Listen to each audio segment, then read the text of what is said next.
Bonjour, c'est Jean-Bertrand Nuit-Jambo, votre humble et aimable serviteur. Bienvenue sur Nuit TV Rwanda. Si tu es nouveau, n'oublie pas de t'abonner et d'activer la cloche de notification.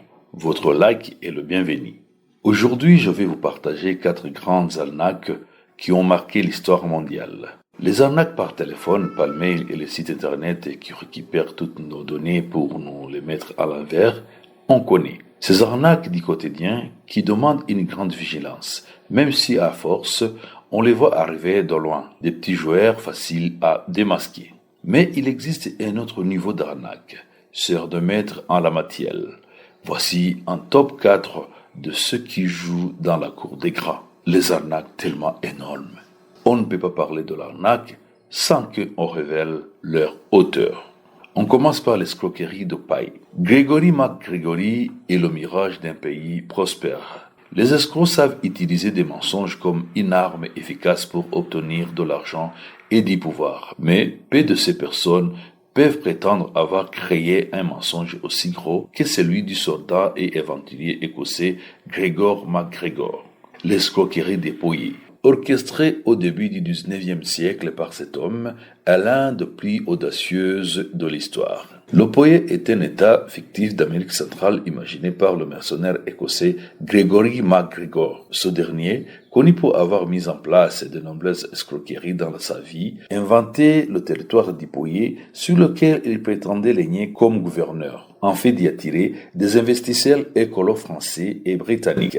L'aspergerie considérée comme l'une des fraudes les plus audacieuses de l'histoire, durait 16 ans, c'est-à-dire de 1821 à 1837, sur un territoire qui lui a été accordé en 1820, à cheval entre le Honduras et le Nicaragua. MacGregor a inventé un nouveau pays d'Amérique centrale appelé Poyet, duquel il se proclame gouverneur. Il présentait l'endroit comme une terre fertile, riche en ressources, dotée d'une communauté et d'infrastructures établies. Pour donner de la crédibilité à ses affirmations, il produit des fausses cartes géographiques, une fausse monnaie et même des documents gouvernementaux. Le soldat est ainsi parvenu à convaincre des membres de l'élite européenne d'investir dans ce pays. Et un bon nombre de colons ont par la suite voyagé pour s'y installer. À l'arrivée sur ce territoire, plutôt que de découvrir l'utopie promise par MacGregor, ces personnes ont dû faire face à une jungle inhabitée, ce qui a entraîné de graves difficultés financières pour la plupart des familles déplacées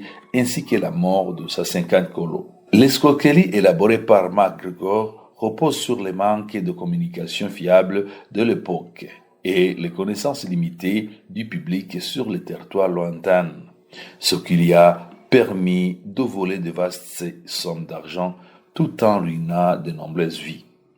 L'homme n'a jamais été condamné pour cette injustice et il a pu finir ses jours au Venezuela, où il a été récompensé par le gouvernement pour sa carrière militaire. Frank Abagnale. L'histoire de Francis William Abagnale est devenue l'un des récits d'escroquerie le plus connu à la suite de son adaptation au grand écran en 2002 par le réalisateur Steven Spielberg dans le film Arrête-moi si tu peux. Le célèbre faussaire franco-américain aurait commencé sa carrière criminelle à seulement quand il avait 16 ans, dans les années 1960, en voyageant à l'aide de chèques falsifiés. Il aurait ensuite poursuivi ses aventures en se créant différentes identités et en obtenant des postes pour des métiers pour lesquels il n'était aucunement qualifié. Entre ces récits d'évasion spectaculaires, de déguisements et de contrefaçons, Frank Abagnale est devenu un personnage légendaire de l'histoire de l'escroquerie, mais ses exploits sont toujours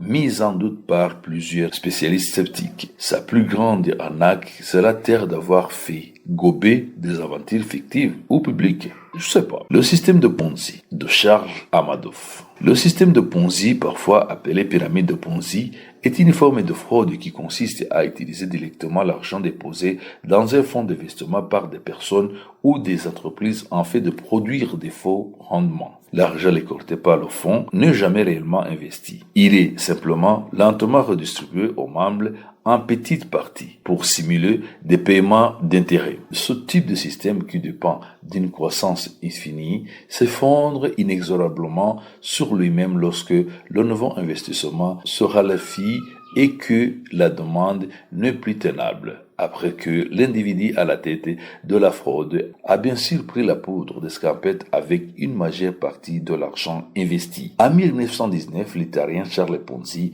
monte une escroquerie à Boston basée sur ce principe. Il y promet des profits de 100% en 90 jours sur tout investissement, un rendement qui respecte initialement en fait d'attirer les foules. Il y réussit ainsi à obtenir plus de 150 millions de dollars provenant de 40 000 personnes avant que son arnaque ne soit dévoilée au grand public. Bernard Madoff, souvent considéré comme le plus grand escroc de l'histoire, a également utilisé la même technique pour substituer jusqu'à 65 millions de dollars aux personnes ayant mis de l'argent dans sa société d'investissement, crime pour lequel il a été emprisonné en 2009. Aujourd'hui, plus de 100 ans après l'arnaque de Charles Ponzi, le système qui porte encore son nom est encore utilisé pour escroquer des milliers de personnes chaque année. Et cette forme de fraude se sera même propagée dans l'univers de la crypto-monnaie. Le dernier est Matt Warlila, l'homme qui aurait vendu le Taj Mahal. En raison de sa carrière criminelle rocambolesque, est entouré de mystères. Mithilesh Kumar Srivastava, mieux connu sous le nom de Nat Warlila, a acquis une réputation légendaire en Inde. Tout au long de sa vie, il aurait utilisé des dizaines de fausses identités en fait de frauder les institutions financières et les familles riches de son pays. Si on peut croire le folklore qui l'entoure, le célèbre escroc aurait aussi eu la fâcheuse habitude de vendre les monuments nationaux de l'Inde à des touristes richistes en se faisant passer pour un représentant du gouvernement. Il aurait notamment ainsi vendu le Taj Mahal 3 fois plus tôt qu'une. Le Taj Mahal est un immense mausolée funéraire de marbre blanc édifié entre 1631 et 1648 à Agra sous l'ordre de l'empereur moghol Shah Jahan pour perpétuer le souvenir de son épouse favorite. Le Taj Mahal, joyau le plus paré de l'art musulman en Inde, est l'un des chefs-d'œuvre universellement admirés du patrimoine de l'humanité.